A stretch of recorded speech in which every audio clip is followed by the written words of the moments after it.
વિદ્યાર્થી મિત્રો, આપ સૌનું સ્વાગત છે। આજે આપણે ચેપ્ટર નંબર 3 પ્રામાણ્ય વિતરણ વિશે ભણશું। બોર્ડની એક્ઝામની દ્રષ્ટિએ ખૂબ જ મહત્વનું ચેપ્ટર છે। આ ચેપ્ટરમાંથી કુલ 13 માર્ક્સનું બોર્ડની એક્ઝામમાં પૂછાય છે। તેમાં 3 MCQ, એક વાક્યના 2 પ્રશ્નો અને મહત્વના 2-4 માર્કના દાખલા પણ પૂછાય છે। બોર્ડની એક્ઝામમાં વિભાગીમાં 4 માર્કના 4 દાખલા પૂછાય છે। એમાંના 2 દાખલા 4 માર્ક્સના આ ચેપ્ટરમાંથી પૂછાય છે। તો શરૂઆતમાં આપણે એની થિયરી ભણીશું પ્રામાણ્ય વિતરણની।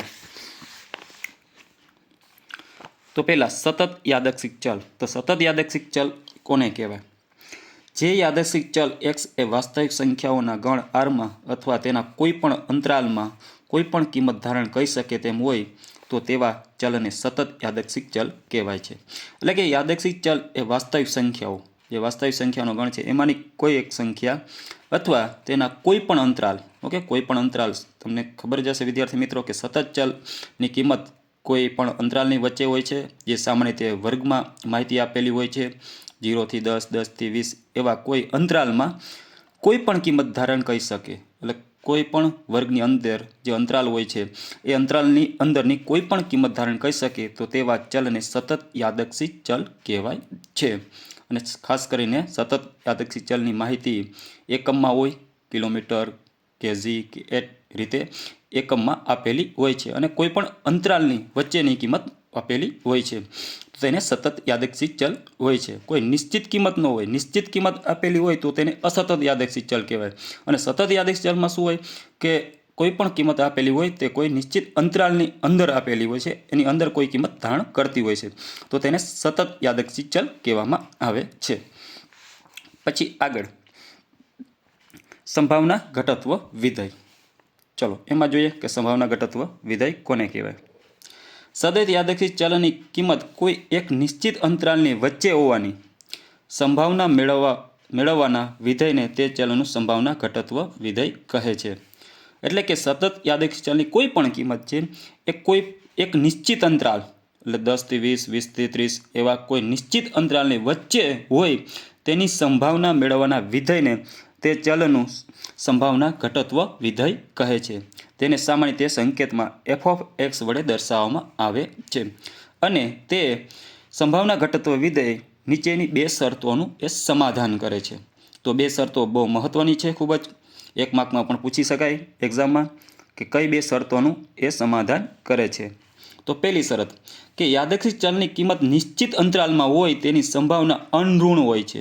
અનઋણ એટલે કે ધન હોય છે। એટલે કે યાદચ્છિક ચલની કિંમત કોઈ નિશ્ચિત અંતરાલમાં હોય, ઓકે, 0 થી 10, 10 થી 20 એવા કોઈ નિશ્ચિત અંતરાલમાં હોય તો તેની સંભાવના હંમેશા ધનમાં જ હોય છે, ઋણમાં ક્યારે એની સંભાવના હોતી નથી। એ આપણે દાખલામાં શોધશું। નિશ્ચિત અંતરાલ વચ્ચેની સંભાવનાઓ, તમને એક્સની કિંમત આપી હશે, એની વચ્ચેની સંભાવના શોધવાની હશે અને દર વખતે જ્યારે પણ આપણે દાખલા ગણશું ત્યારે હંમેશા સંભાવના પ્લસમાં જ આવશે, ક્યારે અનઋણ એટલે કે એ ધનમાં જ હોય, ક્યારે એની સંભાવના ઋણમાં ન હોય। તો આ પહેલી શરત થઈ। ફરીથી વાંચું છું કે યાદચ્છિક ચલની કિંમત નિશ્ચિત અંતરાલમાં હોય તેની સંભાવના હંમેશા અનઋણ હોય, અનઋણ એટલે કે ધન હોય છે। પછી બીજી શરત કે યાદચ્છિક ચલ નિશ્ચિત અંતરાલની વચ્ચેની કોઈ પણ કિંમત ધારણ કરે તો તેની કુલ સંભાવના 1 હોય છે। તો યાદ રાખજો વિદ્યાર્થી મિત્રો કે એની કુલ સંભાવના 1 હોય છે, 1 થી ક્યારે વધારે સંભાવના હોતી નથી। તો યાદ રાખજો યાદચ્છિક ચલની નિશ્ચિત, ઓકે, યાદચ્છિક ચલ નિશ્ચિત અંતરાલની વચ્ચે હોય, ઓકે, અંતરાલ એટલે જે વર્ગો સામાન્ય રીતે આપ્યા હોય છે એની વચ્ચે કોઈ પણ કિંમત ધારણ કરે તો તેની કુલ સંભાવના 1 હોય છે। તો વિદ્યાર્થી મિત્રો આ 2 શરતો યાદ રાખજો। પહેલી શરત હતી કે યાદચ્છિક ચલની કિંમત નિશ્ચિત અંતરાલમાં હોય તો તેની સંભાવના અનઋણ હોય છે એટલે કે ધન હોય છે અને યાદચ્છિક ચલની નિશ્ચિત અંતરાલની વચ્ચે, ઓકે, યાદચ્છિક ચલ નિશ્ચિત અંતરાલની વચ્ચેની કોઈ પણ કિંમત ધારણ કરે તો તેની કુલ સંભાવના હંમેશા 1 હોય છે। ચાલો હવે નીચે પ્રામાણ્ય વિતરણનું સંભાવના ઘટત્વ વિધેય। તો આ પ્રામાણ્ય વિતરણનું સંભાવના ઘટત્વ વિધેય છે। આગળ પ્રમાણિત પ્રામાણ્ય વિતરણનું સંભાવના ઘટત્વ આપ્યું છે। તો બંનેમાં કન્ફ્યુઝ ન થતા વિદ્યાર્થી મિત્રો ખાસ યાદ રાખજો સંભાવના ઘટત્વ વિધેય f(x) બરાબર 1/(x) સિગ્મા વર્ગમૂળમાં 2π, પછી આ અચળાંક e છે અને એની -1/2 છે અને એ પણ કાઉન્સમાં x - મ્યુ છેદમાં સિગ્મા અને કાઉન્સની માથે વર્ગ. તો યાદ રાખજો વિદ્યાર્થી મિત્રો, આ સંભાવના ઘટત્વ વિધેય કઈ ફોર્મેટમાં આપ્યું છે એ ખાસ યાદ રાખજો. f(x) બરાબર ઉપર 1 આવશે, 1/, આ સિગ્મા છે, આ સિગ્માનો સંકેત છે, યાદ રાખજો. સિગ્મા એટલે પ્રમાણિત વિચલન, તો યાદ રાખજો. અને વર્ગમૂળમાં છે 2π, પછી e છે ગુણાકારમાં e છે, અને આ એની ઘાત છે, આખી ઘાત છે -1/2. તો યાદ રાખજો વિદ્યાર્થી મિત્રો, અહીંયા હંમેશા -1/2 હોય છે અને આ ફોર્મેટમાં સંભાવના ઘટત્વ વિધેય લખાય છે. પછી કાઉન્સમાં x - મ્યુ એટલે મધ્યક, અને છેદમાં સિગ્મા એટલે પ્રમાણિત વિચલન, અને કાઉન્સની માથે વર્ગ છે. તો વિદ્યાર્થી મિત્રો યાદ રાખજો, કાઉન્સની માથે વર્ગ આવે છે.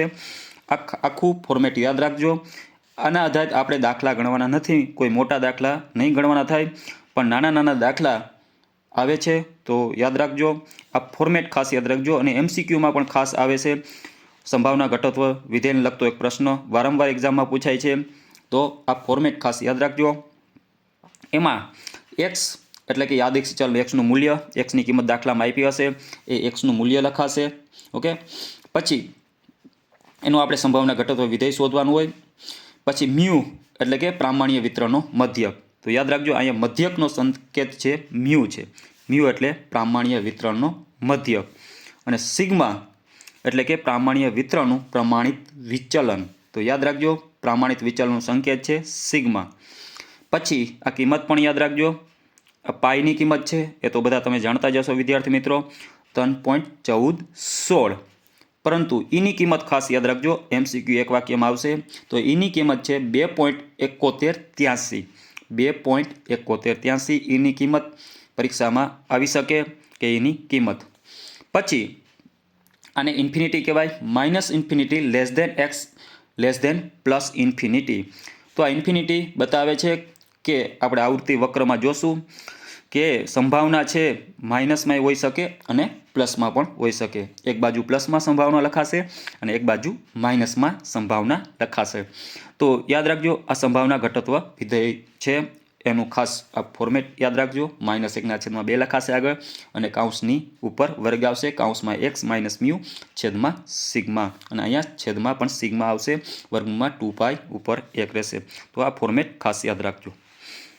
પછી આગળ પ્રામાણ્ય ચલ xના વિતરણને પ્રામાણ્ય વિતરણ કહે છે. તો પ્રામાણ્ય ચલ xનું જે વિતરણ છે, ઓકે, તો એ વિતરણને પ્રામાણ્ય વિતરણ કહેવામાં આવે છે. જે પ્રામાણ્ય ચલને xની કિંમતને આધારિત વિતરણ આપેલું હોય તો એને પ્રામાણ્ય વિતરણ કહે છે. તેને સંકેતમાં ખાસ યાદ રાખજો, N કાઉન્સમાં મ્યુ ડેશ સિગ્માનો વર્ગ. તો આ ખાસ યાદ રાખજો, આના આધારિત નાના દાખલા પણ આવશે. તો પ્રામાણ્ય વિતરણનો સંકેત છે N અને કાઉન્સમાં મ્યુ. તો યાદ રાખજો, પહેલાં જે કિંમત આપી હોય એ મ્યુની કિંમત આપી હશે. કદાચ MCQમાં પણ આ પ્રશ્ન આવે છે, પહેલાં મ્યુની કિંમત આપી હોય, મ્યુ એટલે કે મધ્યક, અને સિગ્માનો વર્ગ એટલે કે વિચરણ. તો વિદ્યાર્થી મિત્ર યાદ રાખજો, સિગ્મા એટલે પ્રમાણિત વિચલન થાય, પણ સિગ્માનો વર્ગ એટલે કે વિચરણ થાય. તો મ્યુ એટલે મધ્યક અને સિગ્માનો વર્ગ એટલે વિચરણ. આ પ્રામાણ્ય વિતરણનો સંકેત છે, તો ખાસ યાદ રાખજો વિદ્યાર્થી મિત્રો. ત્યાંથી આગળ પ્રામાણ્ય વક્ર. તો પ્રામાણ્ય વક્ર કોને કહેવાય, તો એના વિશે જોઈએ.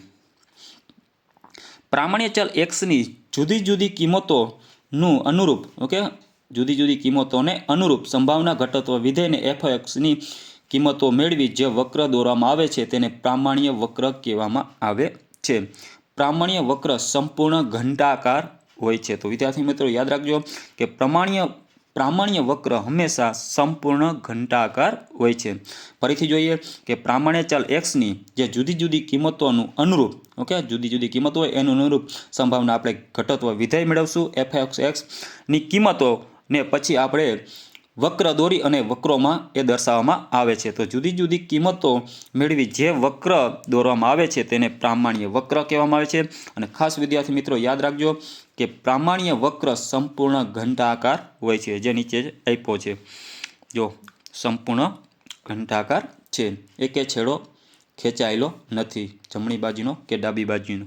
તો આ રીતે આવૃત્તિ વક્ર દોરવામાં આવે છે.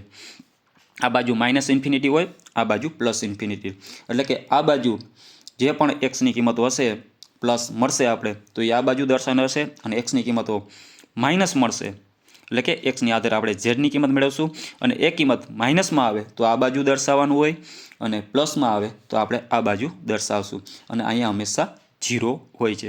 તો આ છે આવૃત્તિ વક્ર સંપૂર્ણ ઘંટાકાર હોય છે, અને એમાંય આ બાજુની જે ક્ષેત્રફળ હોય છે સંભાવના એ 0.5 હોય છે, અને આ બાજુ જે ક્ષેત્રફળ હોય છે એ પણ 0.5 હોય છે, અને આ આખું ક્ષેત્રફળ એ 1 હોય છે. અને ક્ષેત્રફળ પણ કહી શકાય અને સંભાવના પણ કહી શકાય. આ બાજુ 0.5 સુધી સંભાવના હોય અને આ બાજુ 0.5, એમ કરીને ટોટલ 1 સંભાવના કહી શકાય અથવા ક્ષેત્રફળ કહી શકાય.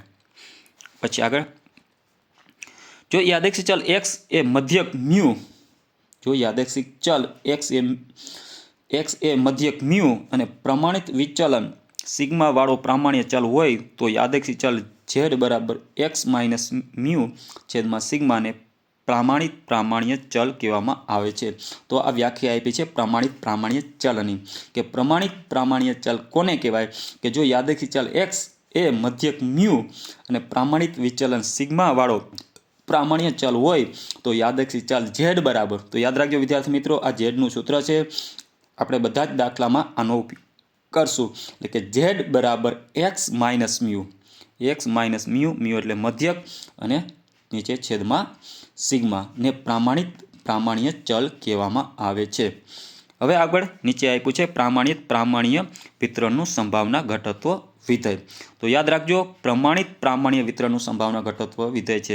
હમણાં આપણે જોયું હતું આગળ શું કે ઘટત્વ વિધેય એ પ્રામાણ્ય વિતરણ હતું, અને અહીંયા પ્રામાણ્ય વિતરણનું સંભાવના ઘટત્વ આપેલું છે. જોઈ શકો છો f ઓફ z બરાબર 1/2π ગુણ્યા e, અને એની ઘાત છે -1/2 z². તો વિદ્યાર્થી મિત્રો યાદ રાખજો આ પ્રામાણ્ય વિતરણનું સંભાવના ઘટત્વ વિધેય છે. 1/2π અને ગુણાકારમાં e, અને એની ઘાત છે -1/2 અને z². તો આગળના જે સંભાવના ઘટત્વ વિધેય હતું એ અને આમાં તફાવત શું છે તો એ આપણે જોઈએ.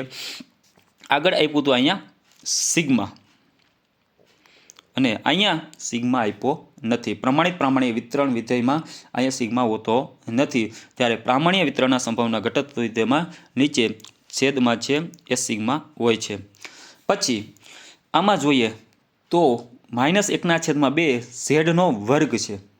ઓકે, અને ઝેડનું સૂત્ર શું છે, x માઇનસ મ્યુ છેદમાં સિગ્મા, અને અહીંયા પ્રામાણ્ય વિતરણના સંભાવના ઘટત્વ વિધેયમાં ઓકે -1/2 કૌંસમાં x માઇનસ મ્યુ છેદમાં સિગ્મા.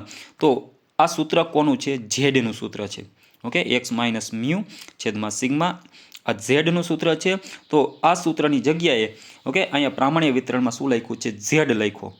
ઓકે, અને ઝેડ બરાબર શું થાય, x માઇનસ મ્યુ છેદમાં સિગ્મા, તો એ z². બસ એટલો જ ડિફરન્સ છે આગળના સંભાવના ઘટત્વ વિધેય અને આ સંભાવના ઘટત્વ વિધેયમાં. અહીંયા સિગ્મા આપેલું છે, ઓકે, અહીંયા સિગ્મા નથી આપેલું છે, અને અહીં પ્રામાણ્ય વિતરણમાં સિગ્મા આપેલું છે. અહીંયા x માઇનસ મ્યુ છેદમાં સિગ્મા છે, અને અહીંયા z², અને z બરાબર આપણે આ લખી શકીએ. તો યાદ રાખજો આ પ્રામાણ્ય વિતરણનું સંભાવના ઘટત્વ વિધેય છે, અને minus infinity less than z plus infinity, એટલે કે ઝેડની જે કિંમત છે એ માઇનસ ને પ્લસ હોઈ શકે. આ સાઈડ માઇનસમાં દર્શાવવામાં આવે છે ઝેડની કિંમત, અને બીજી બાજુ પ્લસમાં દર્શાવવામાં આવે છે. તો વિદ્યાર્થી મિત્રો આ ખાસ મહત્ત્વની થિયરી છે જે યાદ રાખજો. હવે આપણે એના ગુણધર્મો જોઈએ.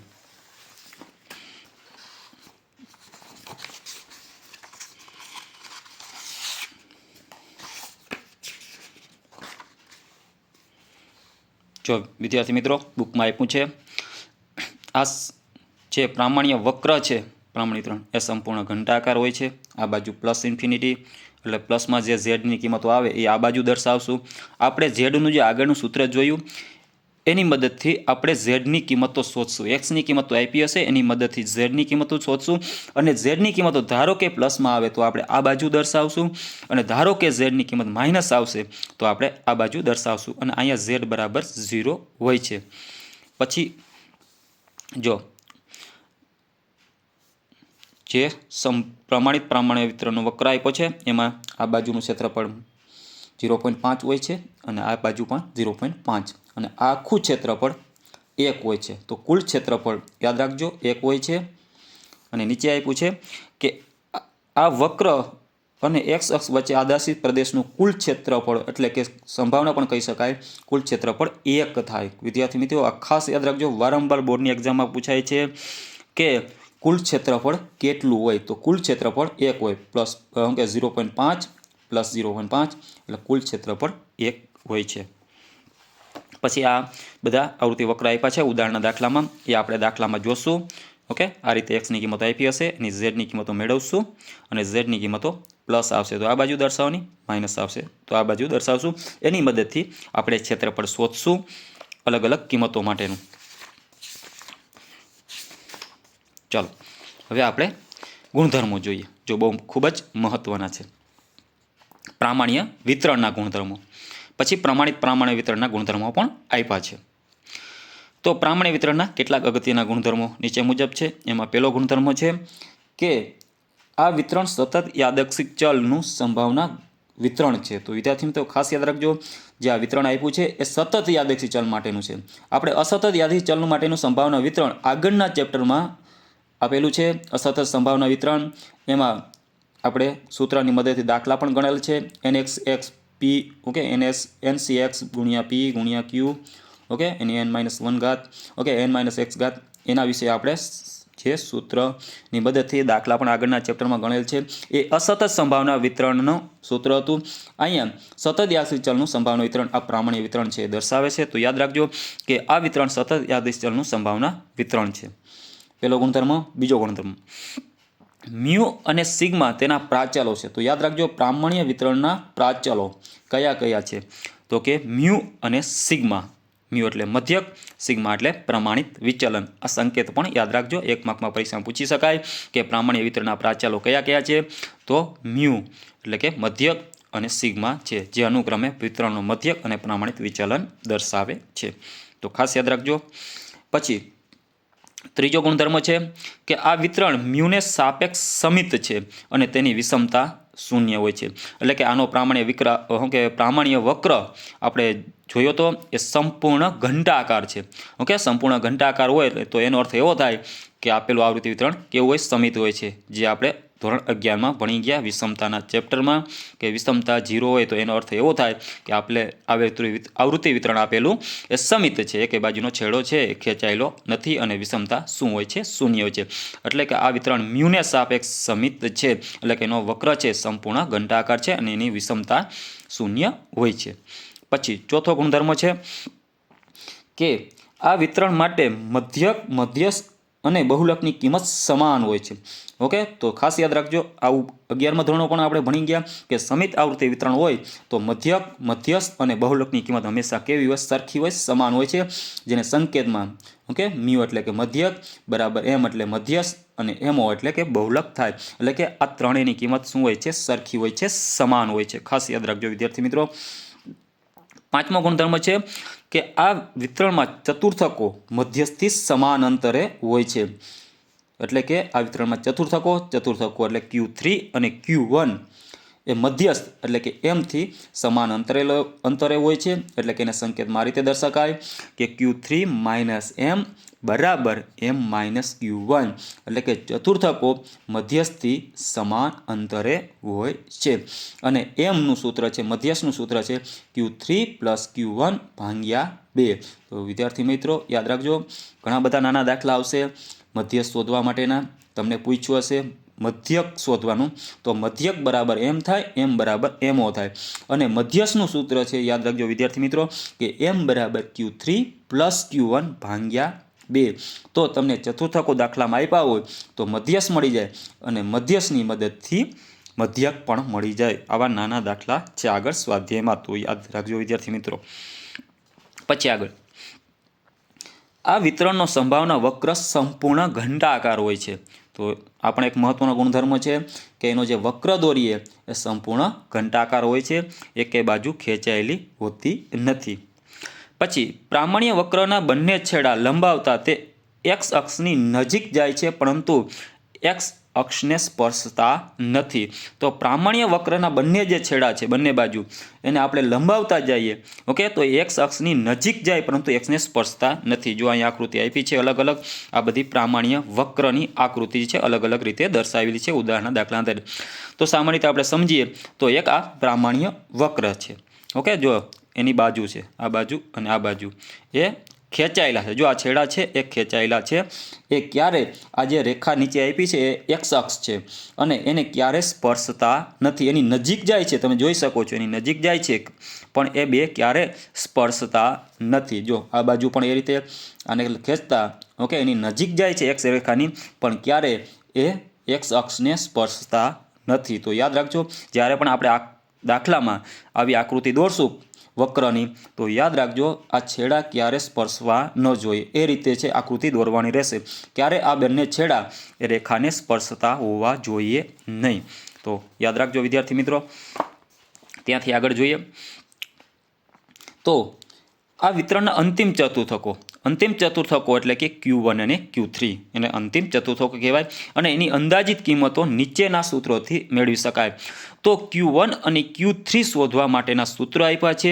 દાખલામાં મધ્યક એટલે કે મ્યુની કિંમત આપી હોય, સિગ્માની કિંમત આપી હોય પ્રામાણિક વિચલનની, અને તમને Q1 શોધવાનું કીધું હોય અથવા Q3 શોધવાનું કીધું હોય, તો આ સૂત્ર મહત્વના છે. યાદ રાખજો, Q1 બરાબર મ્યુ માઇનસ 0.675 ગુણ્યા છે સિગ્મા.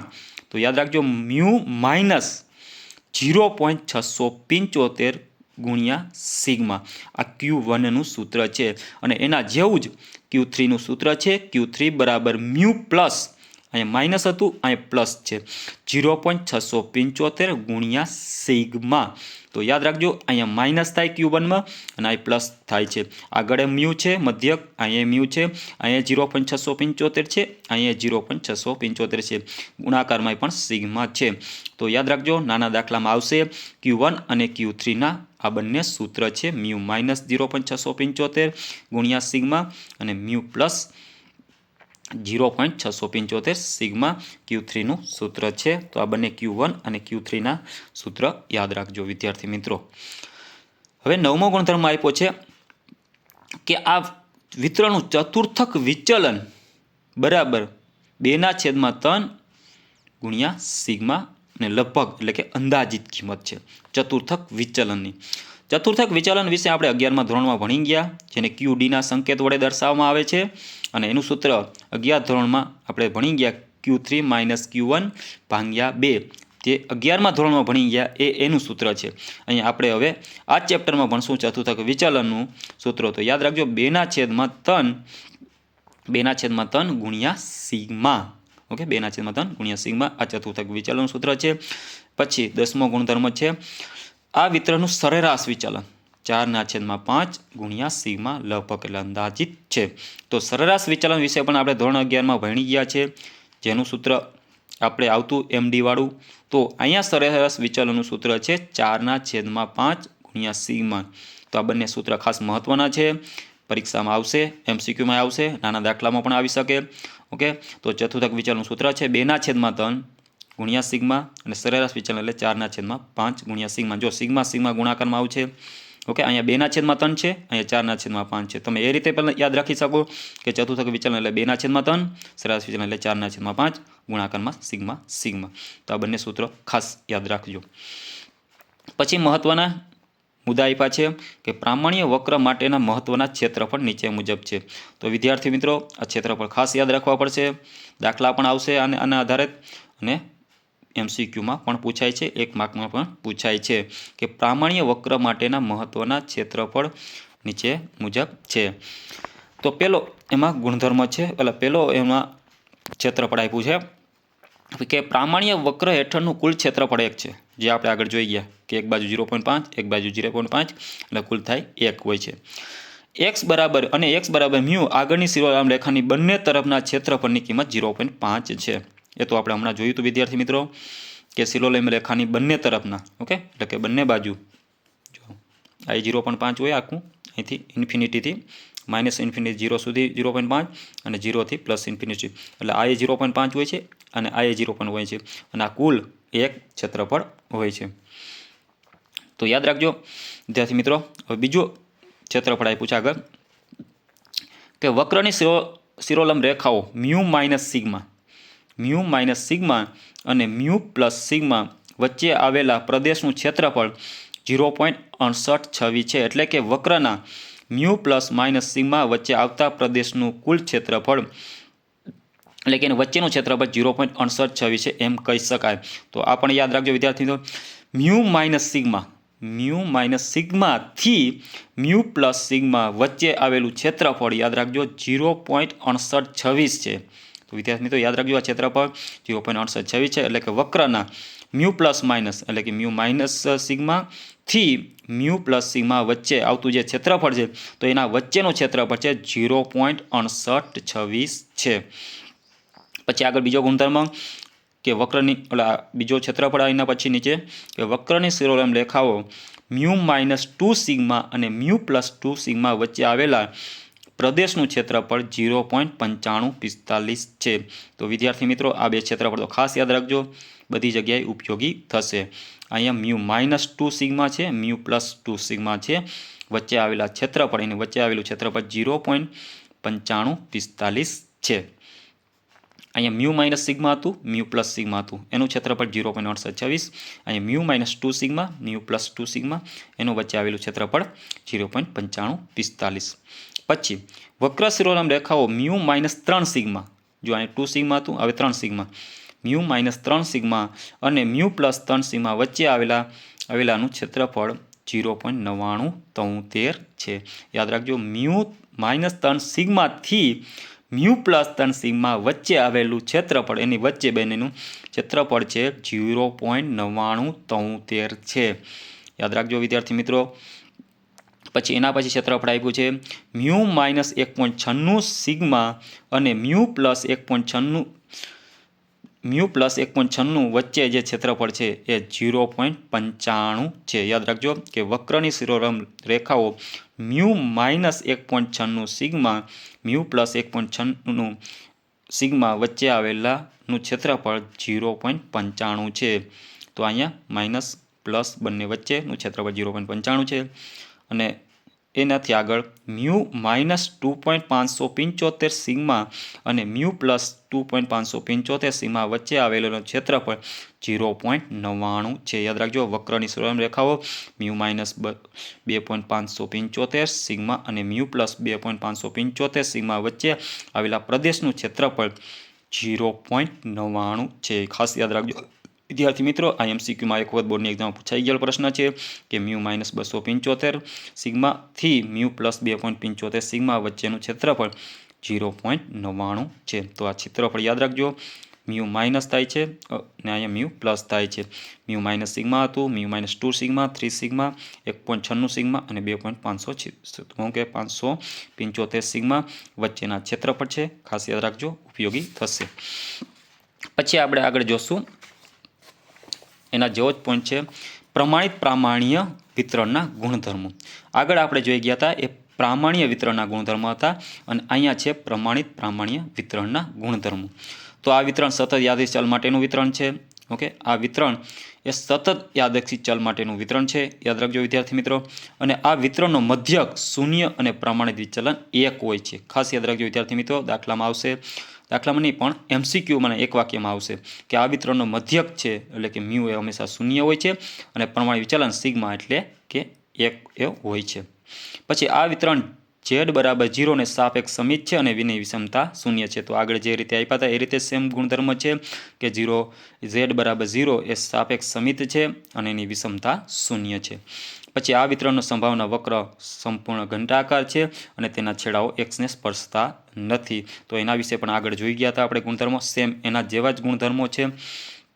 પછી આગળ આ વિતરણના પ્રથમ ચતુર્થક એટલે કે Q1ની અંદાજિત કિંમત -0.675 છે, જ્યારે ત્રીજા ચતુર્થકની અંદાજિત કિંમત 0.613 75 છે। જો Q1ની કિંમત છે -0.675 અને Q3ની કિંમત છે +0.675। આ પ્રામાણ્ય વિતરણના ગુણધર્મો જોઈએ છીએ આપણે। આગળ પ્રામાણ્ય વિતરણના ગુણધર્મો જોઈ ગયા। એમાં Q1નું સૂત્ર શું આપ્યું હતું? શું કિંમત આપી હતી? મ્યુ માઇનસ હતું। શું હતું?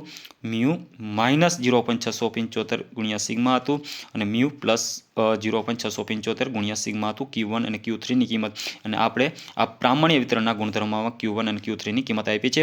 હવે આપણે જોઈએ છે પ્રમાણિત પ્રામાણ્ય વિતરણના ગુણધર્મોમાં। એમાં ખાલી Q1ની કિંમત છે -0.675। યાદ રાખજો, પ્રમાણિત પ્રામાણ્ય વિતરણમાં તમને Q1ની કિંમત પૂછી હોય તો યાદ રાખવાનું -0.675 અને Q3 એટલે ત્રીજા ચતુર્થની કિંમત છે Q3ની કિંમત 0.675।